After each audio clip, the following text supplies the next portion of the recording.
বন্ধু বান্ধৱীসকল শ্ৰদ্ধাৰ ৰাইজ আৰু কেইটামান কথা মই আপোনালোকক ক'ব খুজিছো অৰুণোদয়ৰ জৰিয়তে আমি অসমৰ 30 লাখ পৰিয়ালক মাহত 1250 টকাকৈ আগবঢ়াওঁ যোৱা 17 ছেপ্টেম্বৰ তাৰিখৰ পৰা আমি অৰুণোদয়ৰ তৃতীয় সংস্কৰণ আৰম্ভ কৰিব বিচাৰিছিলো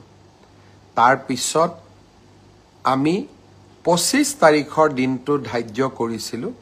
কিন্তু অসমত চলি থকা ঘটনা প্ৰবাহৰ বাবে এই আঁচনিখনো আমি নিৰ্দিষ্ট দিনত দিব নোৱাৰিলো অহা 7 অক্টোবৰ তাৰিখে আমি আপোনালোকৰ হাতত অৰুণোদয় তুলি দিম আৰু আমি সকলো প্ৰচেষ্টা ইতিমধ্যে সম্পূৰ্ণ কৰিছো 7 তাৰিখে নিশ্চিতভাৱে অৰুণোদয় তৃতীয় সংস্কৰণৰ সুবিধা 30 লাখ আইমাতৃয়ে লাভ কৰিব আৰু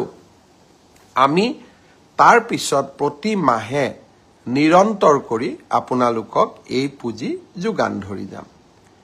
ঠিক সেইদৰে নিযুত মইনাৰো আমাৰ অসমৰ প্ৰায় 3.5 লাখ ছাত্ৰীয়ে এইবাৰ নিযুত মইনা আঁচনিৰ সুবিধা লাভ কৰিব নিযুত মইনা আঁচনিৰো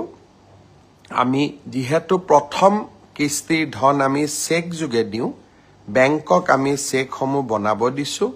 নিযুত মইনা আঁচনিৰো প্ৰথম কিস্তিৰ ধন আমি 10ৰ পৰা 15 অক্টোবৰৰ ভিতৰত সকলোৰে হাতত তুলি দিম